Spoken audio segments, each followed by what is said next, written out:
Welcome, everyone. I'm Nancy Ganzekaufer Business Coach to interior designers and other creative entrepreneurs. Welcome to Weekend Wind Down. Cheers, everyone.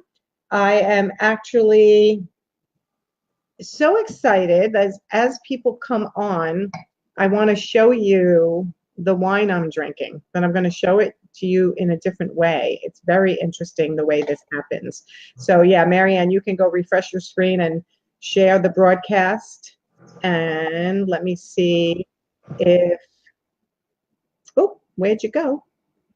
Okay, Marianne went out. So hopefully she'll come back in by using the link that I sent her. Hi, Darcy. Okay, so Darcy, watch this. I want you to see.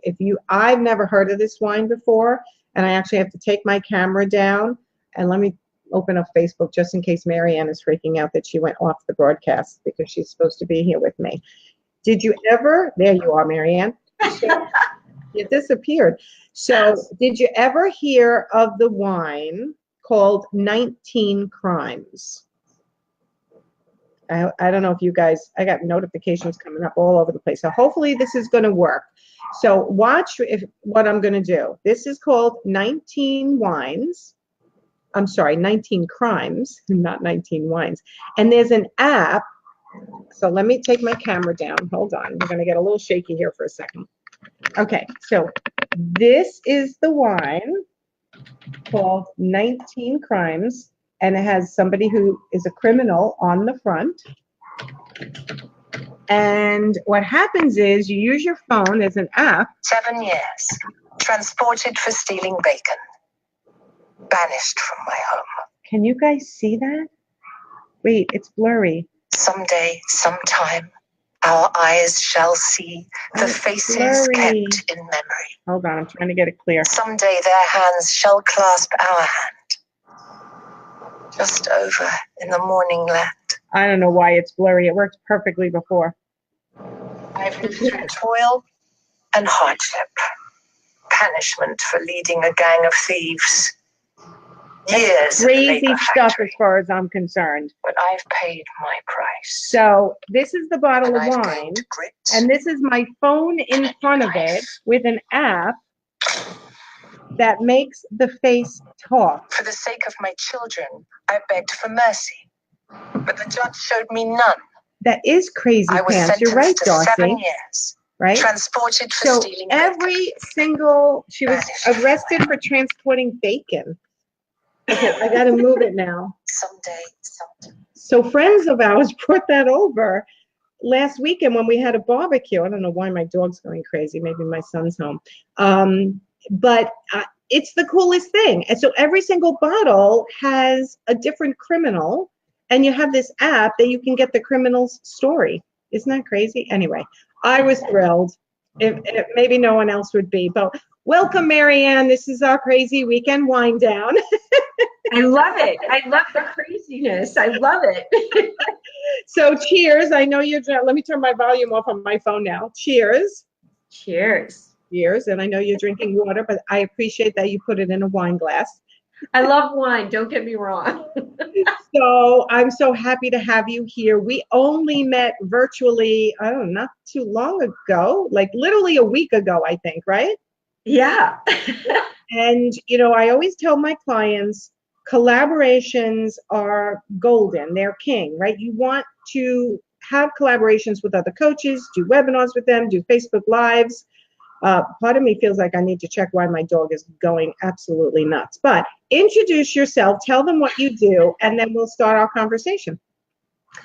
Hi, I'm Marianne Cherico, and I am a personal and professional development coach, and I specialize in working with home stagers and helping them become the go-to stager in their area. My background is in 27 years in real estate sales and marketing, and I've had a home staging and design company since 2005. So that's pretty much it in a nutshell. So you actually sold real estate for how many years? 27. I sold on my own for 10, and then I worked for a top producing New England real estate team as a licensed assistant for 17. So I kind of had set hours, which was good for me because I was bringing up my 3 daughters. So Yeah. Wow. Wow. Okay. So when did you get into, tell everyone when you got into coaching and why? Well, about 4 years ago, I decided I've always wanted to coach women and uplift women and help them really kind of create their life and business by design instead of default.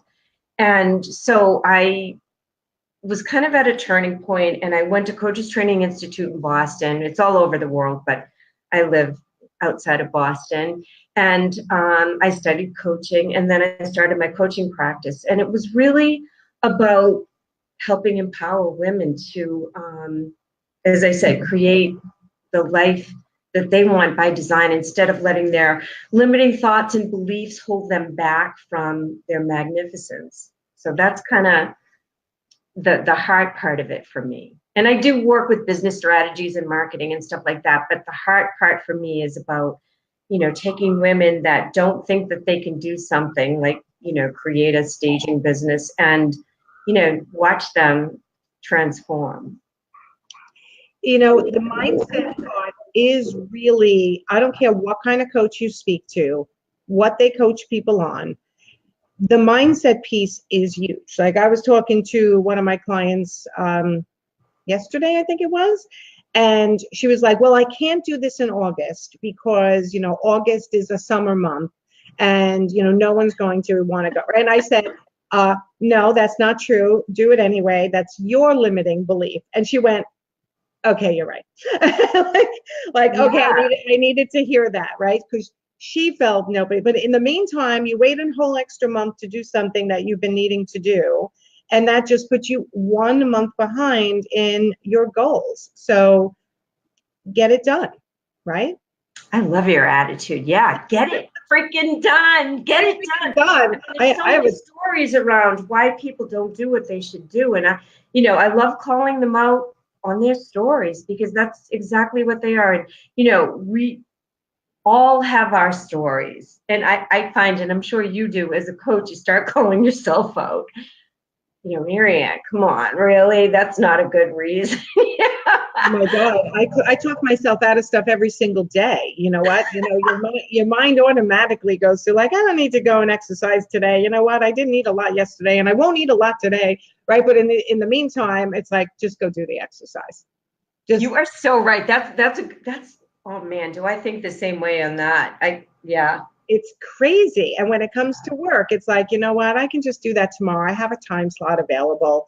Even though I have time now, I just don't feel like doing it. And then I just sort of like take a deep breath, put on a timer, and do a 20-minute power focused session. Turn everything off, get it done, and you can't believe how much you can actually get done in 20 minutes when you're focused. It's so true. And I think we make a lot of things bigger than they are. And, you can chunk them down too. And I think sometimes people, it's the whole, you don't eat an elephant in one bite. Not that I want to eat an elephant. I'm vegetarian, but people get overwhelmed by the things that they need to do to move their business forward. And really, if you just chunk it down and stay laser focused, then you can accomplish so much.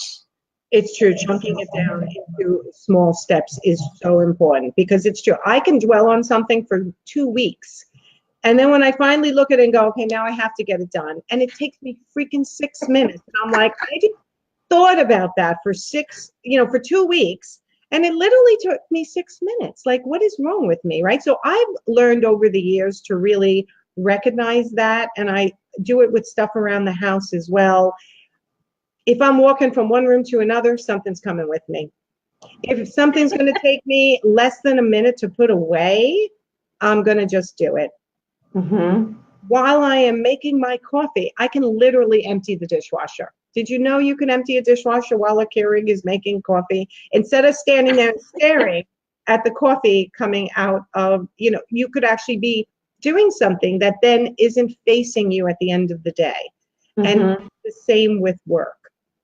Yeah, we always make it bigger than it is, I think, and it's just a matter of sinking your teeth in. And I love your idea about setting the timer because sometimes I'm like, oh, I can't sit in front of this computer for like another hour. So I'll say to myself, okay, Marianne, work for half an hour and then maybe go and do the laundry or something just to move. Because I know that we're both in front of the computer a lot, and I think you just have to move sometimes. So but if I know it's only half an hour more, then, It's a lot, though. We sit a lot, and I have a standing desk. So, like which used to be my boyfriend's, now I have it. So I can literally go up and down and stand up.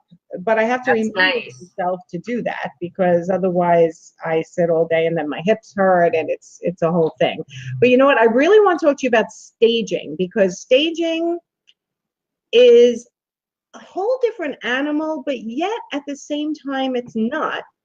As interior designers, you need a lot of the same skills, at least the decorating part. So tell me what a typical stager, what's the maximum a stager can do for somebody? Because I actually just had my house up for sale and it didn't sell, and I took it off the market, and I decided to stay a little longer. So tell me what a stager does. Well, I mean, there's a bunch of different business models for stagers, and it's just like design. And really, we're talking about interior design, like decorators. Mm-hmm. So I'm comparing it more to that than, the designers that knock down the walls and understand the coding and all that. My daughter does that. She does hotels all over the world, and she has to know all of that. And the designers that are listening are going to understand what I'm talking about. But there's becoming kind of blurred lines with the design and the staging because of redesign and it being a great way to make income. Well, yeah, but it could be one of their ladders of service. Exactly. And I think that as, people are searching more online and there's more of a kind of level playing field with consumers not being able to, the trades don't always have the keys to the kingdom like they used to, as far as all the products. So, people sometimes, getting paid for your time and your service is a way that you decide what you're going to get paid for the job. And then anything over that is part of what the client pays. So it's not like, and if they don't want to pay it, then you don't take the job. I mean, you work with your ideal client. So for my particular model, I mostly do consults for real estate agents who pay me to do it as part of their marketing plan for their client. And I coach my stagers on how they can leverage real estate agents. And the great thing about that is that because I've built a relationship with all these real estate agents and taking care of their clients for a few $100s, they're recommending me for like a 14,000 square foot house that I did for a design job. I've worked with 3 different New England Patriots. I'm working with one right now for designing their whole house. But by design, I mean decorating. So I've done model homes for builders. I've done apartments. I've done condos in Boston. So because I built my business from the real estate agents and winning their trust, they didn't have to pay thousands of dollars. They paid a few hundred for a consult, and they saw the results that I got. So now they refer me for all kinds of things to their clients. And because it's a warm lead, it's not a cold lead from the internet, it's so much easier to convert them because they already, feel as though they know you and they like and trust you.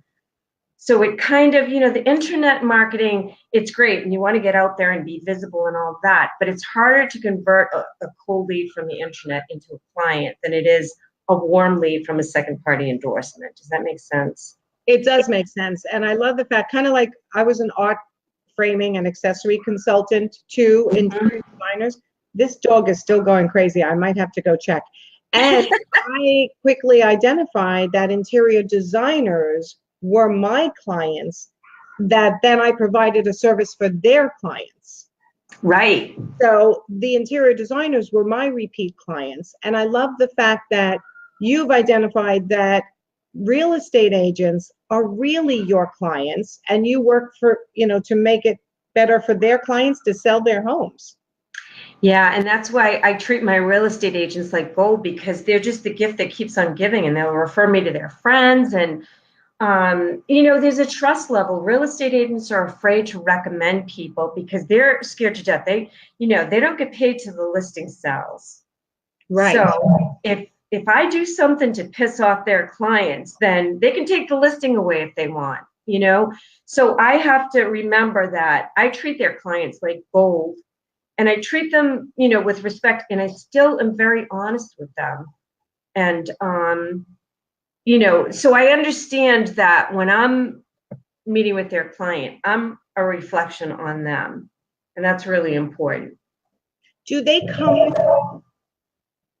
No, most of the time they don't. When they do, it's kind of a pain in the neck because they talk a lot and they have opinions. You know what I mean? Most of the time they don't. They really, I encourage them if it's the first time so that they can see how I handle their clients, because I think it puts their mind at ease if they can see that I'm kind to them but still honest and professional and all that. But for the most part, they're too busy to come with me. That's why they hire me to do it, And most of my agents pay me for this.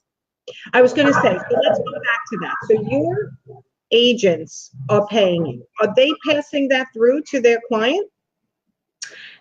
No. See, this is what I teach my agents to use it as a tipping point to get the listing. So let's say they're competing against other agents to get a listing. I tell them, use my consult as a tipping point, as a value add that you're offering that the other agents aren't. Because in Massachusetts, not everybody's doing it. So it sets them apart. And so most of the time they pay. Sometimes if they're worried about the client overpricing a house and it not selling, or the client being, a tough client, they'll have the client pay and they'll tell the client they'll reimburse them at the closing. But, I try to teach them how to leverage using my services to benefit them. I even coach my clients on, giving them co-branded marketing material that the real estate agent can hand out at the listing appointment. So even if the agent doesn't get the listing, now the client has your information as a stager. Okay. And it's written in the realtor's voice about the value of staging and what the benefits are, and then that they offer this as part of their service. So the easier you can make it for a real estate agent to kind of promote you, obviously, like anything, the better for you. Very, very much better. I've got to check on my dog because I just texted my son and he said, I'm not home. So let me just see what's going on. Hold on, everybody. I'm coming. Okay. Sorry, Marianne. Hold on. No problem.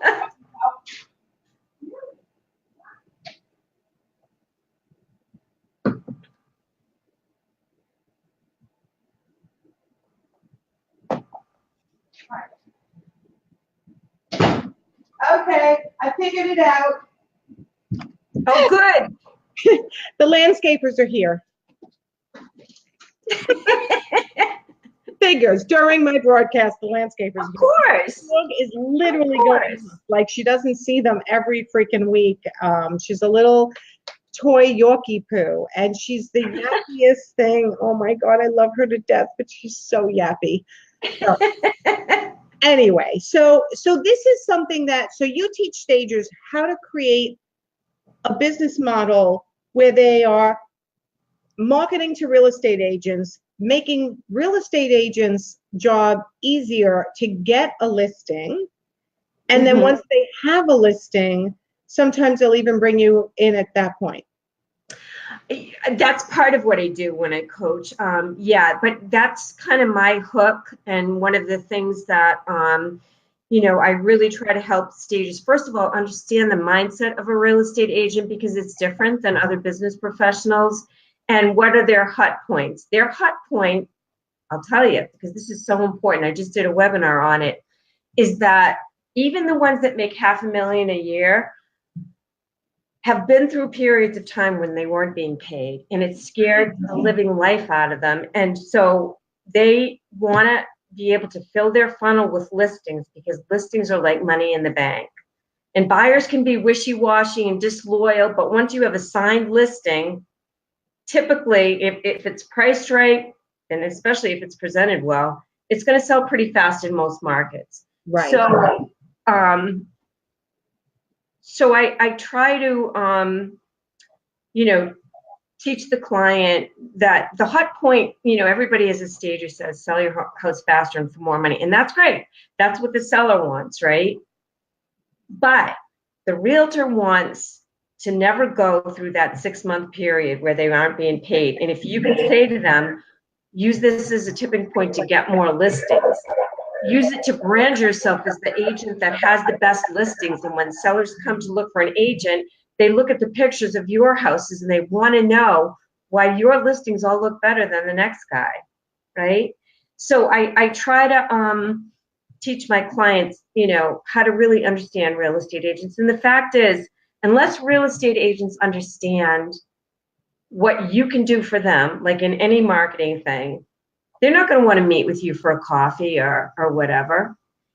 So true. I'm always telling my clients, if you're going to try to form a collaboration, what can you do for the other person is the way you should be leading the entire conversation. Not what's in it for me, but what's in it for them. And I love the fact that you said teaching the real estate agent to distinguish themselves by having your service help guarantee that the house is going to sell quicker for a better price, and they're not going to be sitting with a listing for 6 months and have it not sell at all.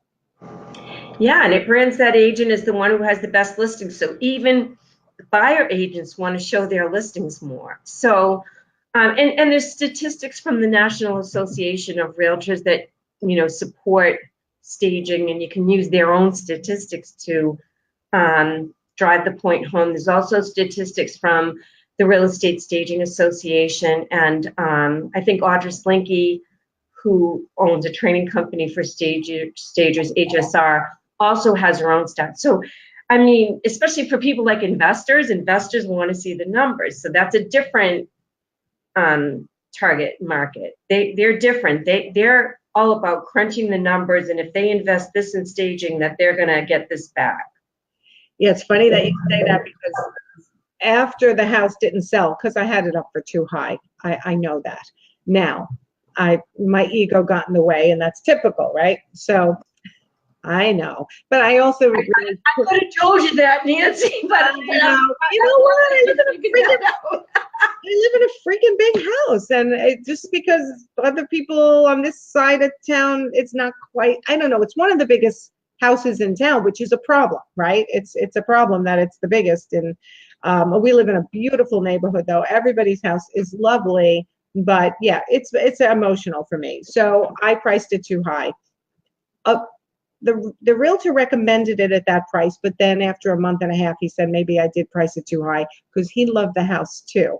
Anyway, my point was that after it went off the market, two or three very young guys who, they looked young to me. They were in their 30s apparently, because I actually said to them, "How old are you? Like, you look like a baby. Like, how old are you?" So they were in their 30s, and they were real go-getters, and they were real estate. And they were talking about how they have investors who want to buy, and they have teams of contractors and painters, and they can kind of like fix it up and sell it quickly. And they would love to show my house to the investors, but they had never come inside because I was running out the door. They literally walked up to my front door, which normally I slam the door on people who do that. But I happened to be going out to the car. Anyway, I liked them. They were go-getters. They sent their guy back the next week to come into the house. And he walked in and he's like, "Oh, like, this is a lot nicer and different than I thought it was going to be." Do you know we haven't heard from them since?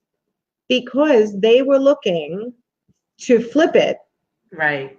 And I didn't realize something that needed work, that they could invest a certain amount of money and then make a certain, usually, yeah, they're looking for, but they might have thought that it was because it was on the market. That might have, you know what I mean? They probably thought that it was needed, and it does need updates, don't get me wrong, but it's not by any means dilapidated at all. It's just, I've been living here 24 years. It's actually only a 24-year-old house. We didn't have it built, but bathrooms need to be updated and things like that. But they're still beautiful. They're beautifully tiled bathrooms. You just may want to change the style to appeal to this day and age, right? Mm-hmm. But what you're saying, I get it. Same here. I'm going to turn into my grandmother's house soon. The color scheme's all off. But anyway, as an additional service for interior designers or, decorators who decorate, they can also do staging to fill in some of their slower sides. And what I hear you're saying is that it's better sometimes to go towards the real estate agents and teach them how your service can improve their listing signing rate, plus improve how fast their listings sell. Yeah, and the thing about realtors, if you start getting them on board, and I recommend to my clients, meet with them for coffee. First you got to hook them in, and then meet with them for coffee, and they all, get nervous. Well, what do I say to them? Well, get to know them. First of all, ask them about their family. Get to know them. How long have you been in business? What do you love about real estate? And then you can talk to them about how you can help them. And again, it's all about them. It's not about being an infomercial. I have all these awards and blah, blah, blah. It's about how can you solve a problem for them? And but just get to know them as people, because people work with people that they know, like, and trust. So it doesn't, it shouldn't be salesy and spammy. It should be, I can do this for you. And would you like to hear about it? But how do you get them out to coffee? Well, what I tell my clients is, I would just call them. That's the fastest way to do it, and say, hi, this is Mary Ann Cherico, and I'm a home stager, and I'd love to talk to you about a way that I can help you get more listings, and I'd love to, take you to coffee or lunch, and on your dime, and would you be interested in setting up a time to talk? And then I also have my clients doing postcards with, sexy titles that are going to grab them, like want to get more listings. I mean, so it's all nice. Want to get more listings? Well, right. I mean, that's what they want. So let's meet and have a call to action. Let's meet and have coffee. And then, in this day and age, do the postcards work? Sometimes, you know how it is. You have to try different things. I tell them, make them, bright, make them stand out, make big postcards, and have something that's going to catch their attention, like want to get more listings and a beautiful picture of a staged house, right? So will it work with every single realtor? No, but I believe you have to try all different things, and I tell them to be consistent.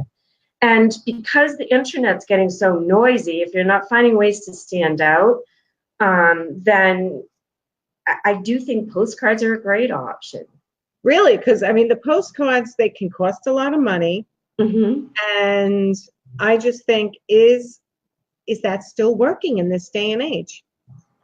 What I would do is target realtors that are, getting a lot of business. And I know that some stagers really target newbies, but that's a whole different thing, because then you want to pitch it to the newbie that it will help them compete better with the legends. Oh, okay. But if a lot of realtors, first of all, they understand cold calling because they do it all the time. They understand creating raving fans because that's what they're taught with their big coaches like Brian Buffini and Tom Ferry. How do you create word of mouth marketing? And I think I would try postcards. It's worked for some of my clients, but the best way to do it is to call them and leave a message if they don't answer, and have, just what I said down. And if they say yay or nay, not to take it personally, and, say, is there a better time for me to call you or whatever? Yeah, that's what I say. Not taking personally anytime you reach out to somebody. And then having a follow-up series that takes the emotion out of it. I teach that all the time. Like, well, I just sent a proposal and now I haven't heard back from them. I'm like, okay, it's day one. Reach out to them. How do you know they even got the email? Right. Sometimes they don't. It goes Right. into spam. Right. And I've texted people like, hey, did you get my email? No, I didn't. Or yeah, I did, but I didn't get to look at it yet. You're not always everyone's top priority. And even though it's what you're hyper focused on, it doesn't mean that they're hyper focused on it. But I have to understand, okay, so besides selling yourself for your service and hourly, let's say you do hourly, some derivative of hourly, and do you do that by square footage?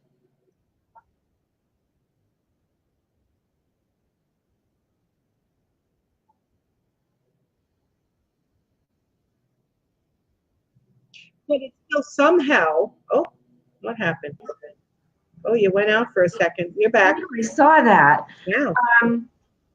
If it's a vacant house for a builder, I often find that it's cheaper for them to buy everything. So I do it as a design package, because if you do the numbers, renting furniture can be costly. So let's say they have a model home, they want to sell other homes in the subdivision off of this. It's worth it for them to buy the furniture because they're going to make a lot of money selling the other homes in the subdivision, and they're going to keep it for a year usually. Right.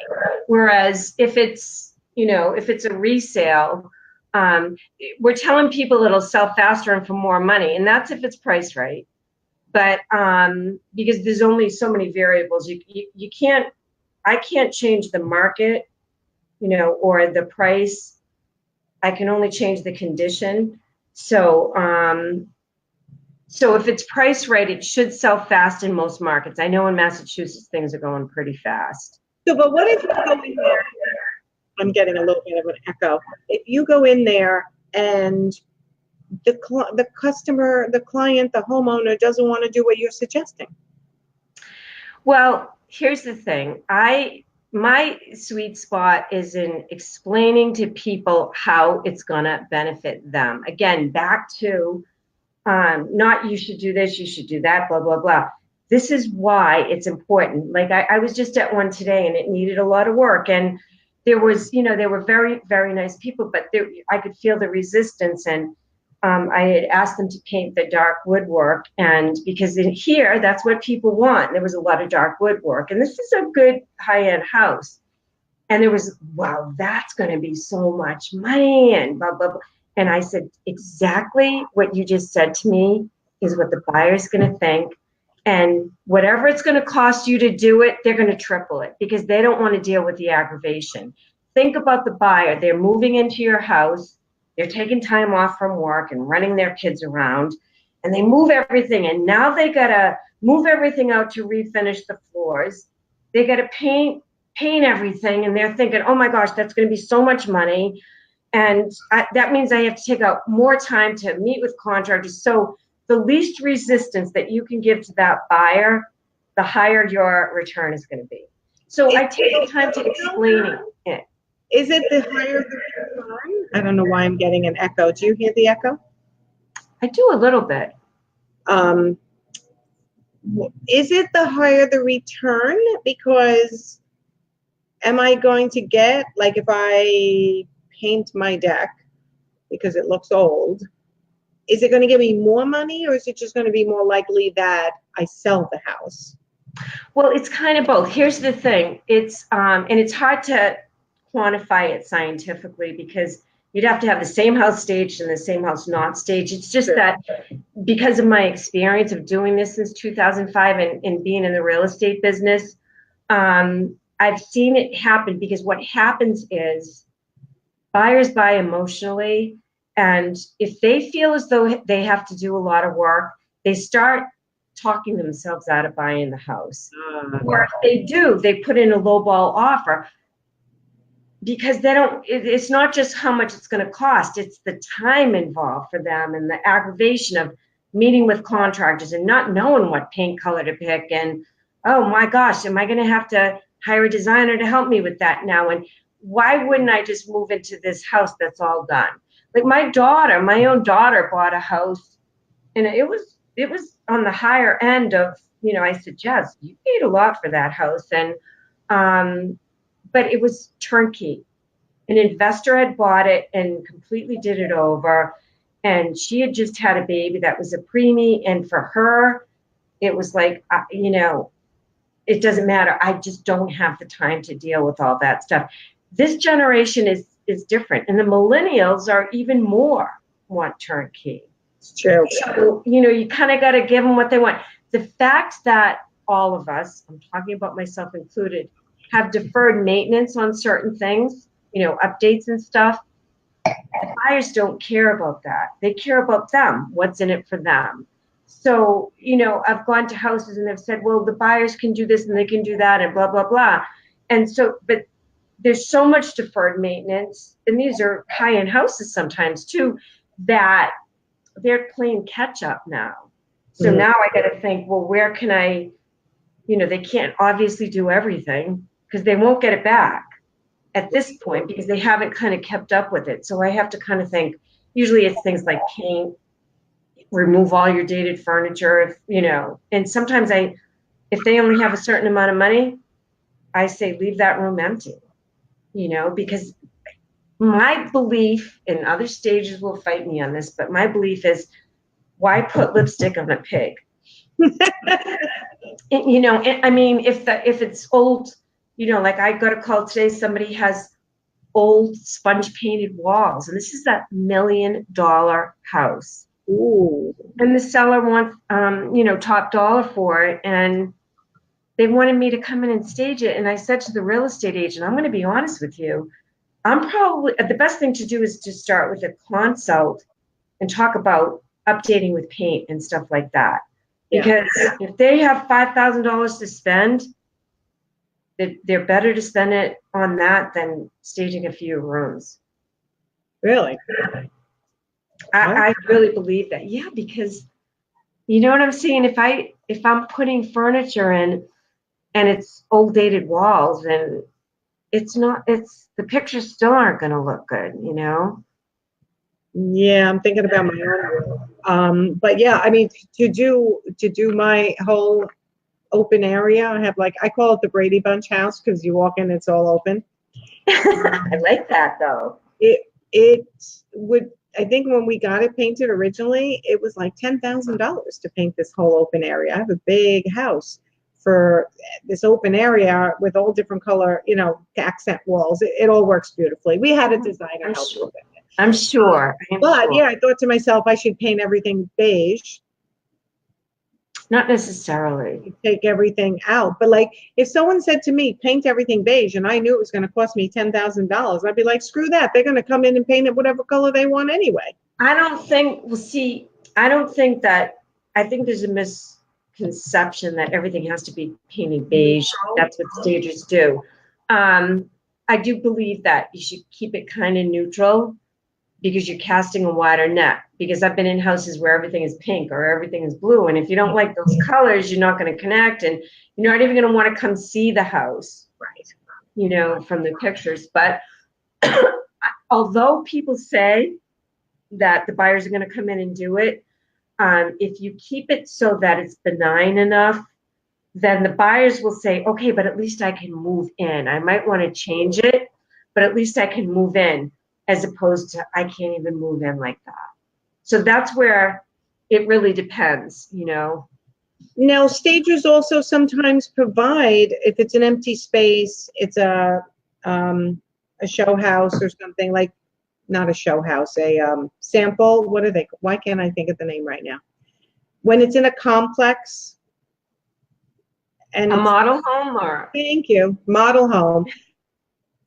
When you have to actually provide empty rooms with furnishings and with art and accessories, how do you do that without it being an extreme? How do you make money on that when it's an extreme expense for you? I decide what I want to make on it based on how long I think it's going to take me.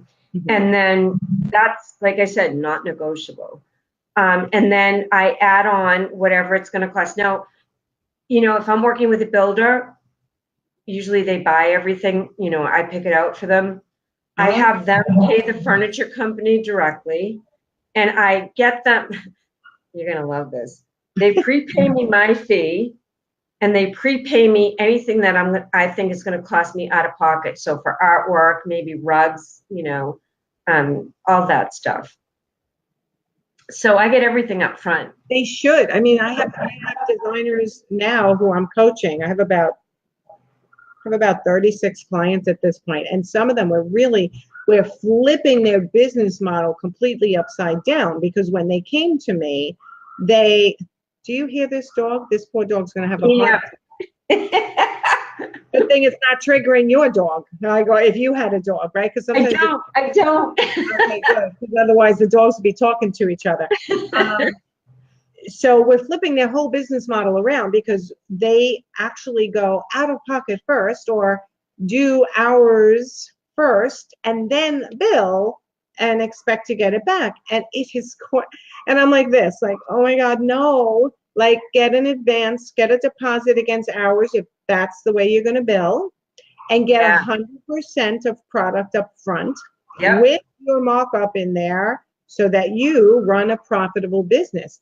And people go, well, people aren't going to pay that. I'm like, do you go into Macy's or Sleepy's or anything and say, I'm only going to give you a 50% deposit, and then when it gets delivered, I'll pay the balance? Like, no, that we're in a society that you pay before you get. And then, if somebody has a problem, I just send them to my house page and I tell them to look at my reviews. And if they don't trust me, then they're not my ideal client. I mean, look at my reviews, call people that I've worked with. I go over and above to be fair to people. I believe in that kind of integrity. But at the same time, I was stiffed once on a design job, and it was a referral from a real estate agent. And the agent felt terrible when he heard about it. But I was trying to be a good guy. And, we all want to be nice and this and that. And I was stiffed, and he was such a jerk. And I thought after that, no, I'm not going to do it, because I trust me. I know I give people money back if they overpay, but I don't know that client enough. And I'm done being a nice guy. And if you don't want to do it, then that's okay. Then go find another, designer or a stager. and it's not about being nice. And this is what I try to teach people too.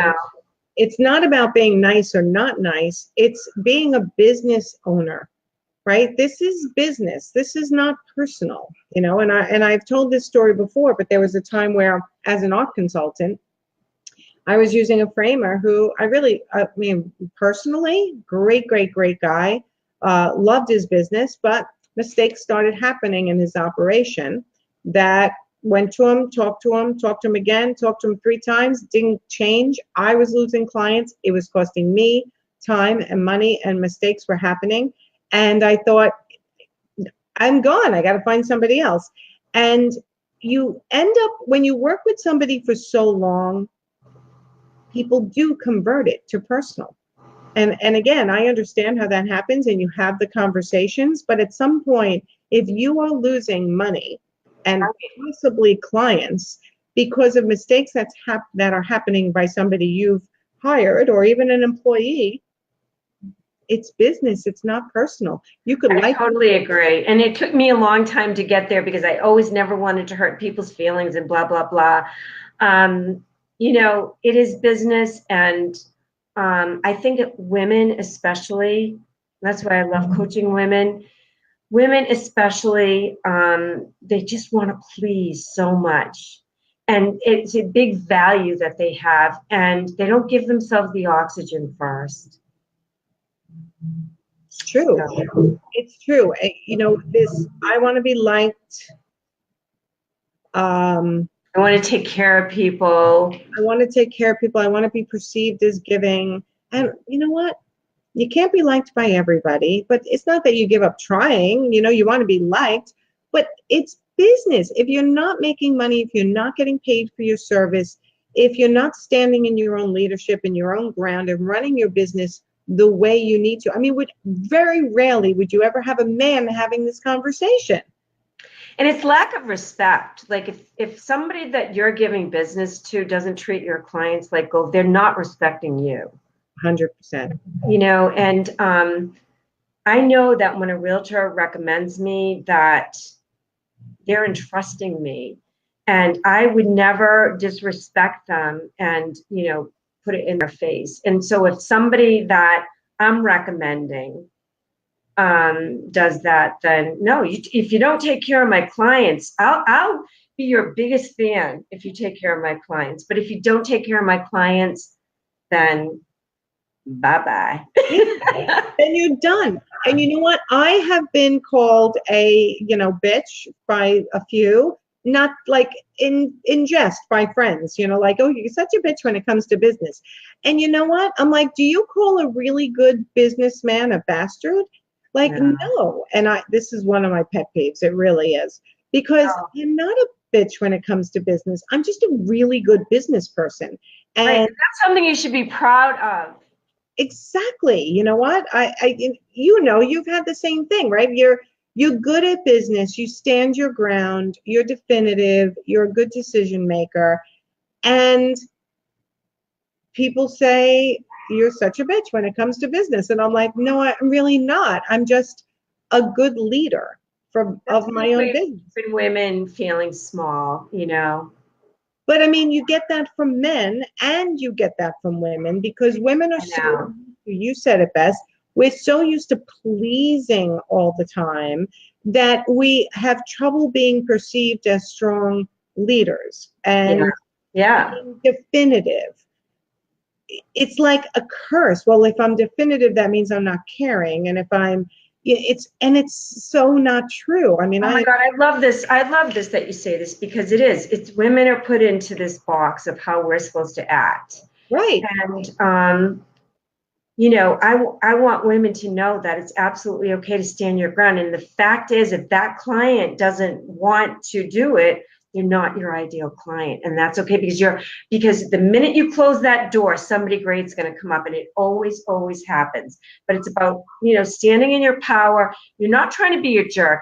There is an exchange of energy, know?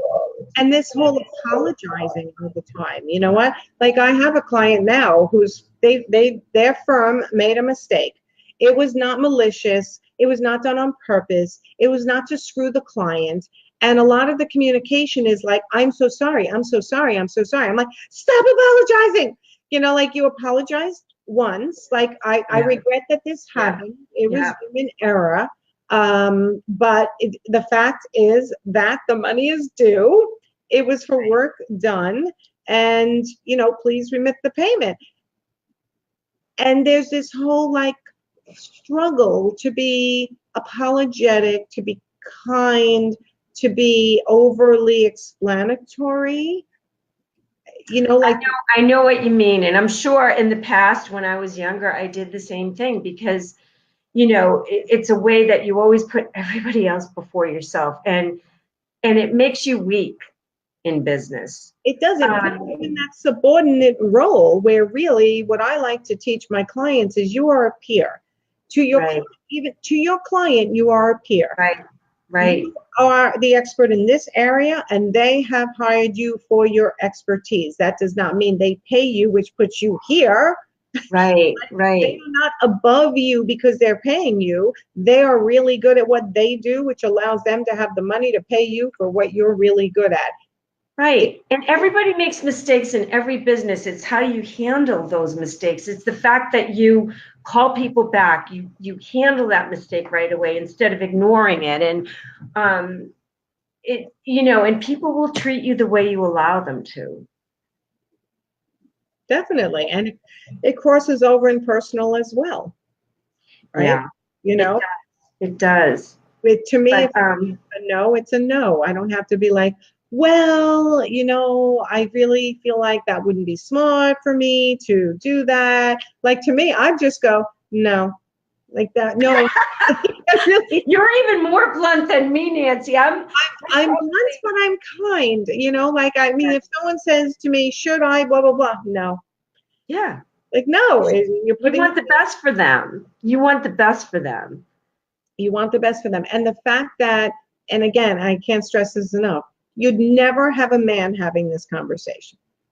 No kidding. Never, right? No, I agree. I agree. And men don't dwell on things that women dwell on, right? We could dwell on a client not being happy with us forever and ever and ever and ever. A man is just like, it is what it is. This is the facts. Move on. And they don't really As they do that, the client just accepts it. And that's something I think that women, once they start standing in their own power, and by power, I don't mean egomania or anything like that at all. Absolutely. But about, like you said, when I say no, it means no. Hello, when I say no, it means no. Or, this is the way I do business. Yeah. And being confident about that. And it's the way that you say it, like you said, and the way that you own it, and even fake it till you make it. Because that's how you attract and work with your ideal clients, because you're going to take damn good care of them. So you don't have to prove anything. No, and one of the taglines I'm known for is confidence is a brand that sells. Yeah. And how do you get confident? You get confident by knowing that your systems within your business are really solid. You get confident by knowing what your policies and procedures are and what you can say to a client, that is my policy and that is the way we do it. You're not open for negotiation. I get so many calls like, well, should I take the job because I really need the money and this, and I go, okay, do you want the job? There you go right there. Do you want the job? This is up to you whether you want to take it. Well, should I take it? And I'm like, well, do you want it? Right? So it's like teaching people to get back in touch with what they want to do in their own lives, what makes them happy, what puts their head on the pillow at night and they can sleep well. Yeah, I love that, because the thing is, not every job is the ideal job. And I think the more people work in the business and they start getting more confidence, and it's by doing, sometimes trying different kinds of jobs even, but the more confident they become, then they, ultimately what you want is for them only to work with their ideal clients. Because if you don't, they'll make you feel bad about yourself, they'll suck the life out of you, and they're usually the ones that will kill you and they don't want to pay you. So if you feel all those red flags, then, spend more time marketing the heck out of your business, meeting with agents, doing whatever you have to do instead of settling. And that's my philosophy. If you're not getting enough of your ideal clients, then you need to be spending more time getting yourself out there and making sure that you're getting the business. You're better to spend the time doing that and working with people that you love, working with that fill you up and, appreciate you. And it just makes you feel better about yourself and your business. It does. One of the things you have to do in order to attract your ideal client is to be authentic. Be yourself. And I always equate it to dating because I am divorced. And when I started dating, I thought what should I present myself as, right? Rather than just thinking, as a bitch, what else? Right, I'm a bitch. You get that right. Yeah, that'll attract a lot of people, right? But in the end, I was like, I finally learned. It took me a little while, just be myself. Because if you do a bait and switch in business, if you do a bait and switch in dating, it's all the same result. It means someone's not going to be your ideal match as a client and not going to be your ideal match as a spouse or a boyfriend or girlfriend, because you've presented in a way that what you think they're going to want as opposed to who you really are. And it's so much the same in business. So who are you as a service provider? Right? How do you operate and how do you like your clients to be? Do you like them to be involved? Do you like them not to be involved? And you have some space to do what you do, right? If you're putting that out there on a regular basis, you're going to attract the clients you're meant to work with. I totally agree. And I even think that somehow, I have my clients really write out deeply who their ideal client is. And somehow I do believe that you energetically also attract that client, even with the way you market, the way that you come across, because, like you said, some people like to work hands-on with people. Same with stagers. I like to just let me do my thing. I'm a loner. Just let me do my thing. I don't want somebody right there. Right. So the kinds of jobs that I even want are maybe different. Designers sometimes have really long-term relationships with people. When I take design jobs, I want to make damn sure that it's somebody I'm going to like working with. Yeah, that's for sure. It's a long-term thing. So the beauty of staging is that it's like, it's kind of in and out. It's a lot quicker. So you're not building, I mean, although I love people, don't get me wrong, but I don't want to be married to design clients for a year usually, Yeah, you know what I think, and that's part of when I have a new client, I'm like, you don't have to be a full service designer if that's not what you like. Like, what's your favorite part of a design job? Like, I was an art consultant. I was in and out, art, framing, accessories. It was a beautiful thing. I didn't have to have a tremendously long relationship with a bunch of people and figure out every little thing. And I was happy for that. So sometimes, again, another thing I'm known for, niche is rich and broad is broke, right? Pick the thing you love to do. Yeah. And market it properly, and you will attract your ideal client and love what you do and be profitable and make money. I so agree. And the thing is, the beauty for me, at least with the real estate agents, is that I still get to do fun jobs and I get to pick and choose them. I can always say, no, but I kind of get to pick and choose them. So I like variety here and there. And, I'm working on this really fun job now, but my bread and butter is the consults, because it's in and out and it's results oriented, and it's just easy for me. I've been doing them so long. But every staging model is different. There's some stagers that want to own a warehouse, and that's, they make income from the stuff that they rent. But some of them, they're not really realizing what their profitability is because of all the overhead. And so I'm big on a low overhead model. I use a rental furniture company, some of my own accessories sometimes. And I just make it work for me, and I work with the people I want to work with. Good for you. We all get to that point. So, Marianne, tell everyone where they can find you online, where they can learn more about whether they need staging in your area or whether they want to coach with you as a staging, as additional maybe service offer that they can put in their design model if they choose to do that, or as a stager 100%. Where can they find you?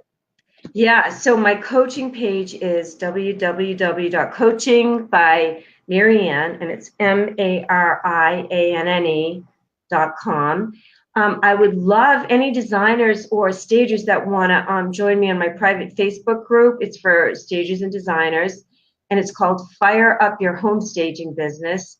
They just have to, I have a couple questions just to vet out people, because I don't want, spammy. I want it to be designers and stagers.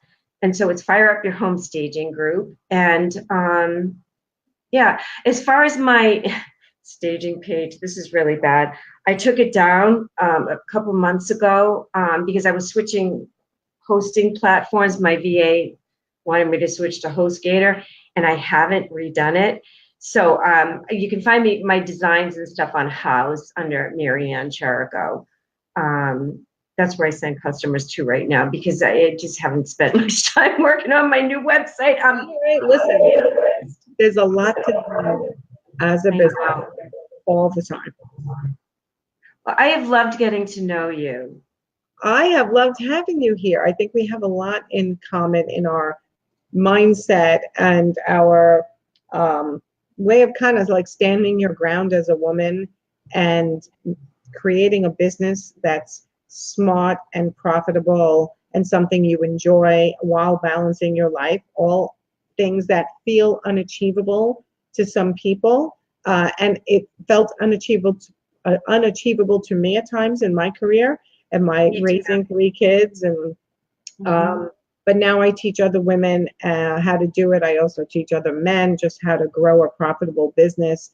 And you do the same. And it's important that we are here to guide them because they're so talented. Like my clients are so freaking talented that I get so upset when I hear they're not charging enough or they don't have a system in place that makes them money and keeps them calm and stops mistakes from happening and stops upset customers or clients.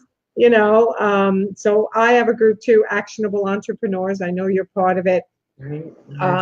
Anyone else who's watching on replay or on live now, on my page too, Actionable Entrepreneurs. Yep.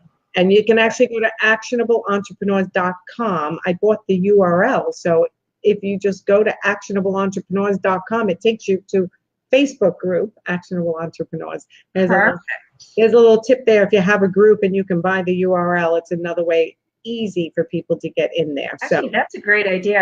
I should buy Fire Up Your Home Staging Business. Yeah, you could see if it's available because no matter where you're talking, you can just say fireupyourhomestagingbusiness.com will take you right to my group. That's great. So, all right. Great tip. Thank you so much, everyone, for being here. Happy Friday. Happy weekend wind down. Oh, one more thing. I am going to be in Vegas on a plane during next Friday's weekend wind down. So I will not be here for the next 2 weeks for weekend wind down, but I will be back on the 3rd week. And I have a guest planned already. Don't remember who, but I will be going live a lot more from Vegas. I will be at the designer markets. I will be doing the Power Talk Friday tour with Luann Nagara for those who have paid to have a full day of coaching. I can't believe how much these people are going to get out of this day. We have 5 incredible coaches. You have a great lineup. It's a great lineup. I'm like so excited for the people who are going to be there. So if anyone's been on the fence and you're going to be in Vegas, you really should sign up for this because I don't know if you're going to have another opportunity to spend a day with 5 coaches in the areas of expertise that we have. It's going to change your business. Absolutely. So anyway, so I will see you guys live from Vegas. And Marianne, thank you again for being here. And I will talk to everyone soon. Happy Friday. My pleasure. Thank you for having me. All right. Bye, guys. Bye-bye.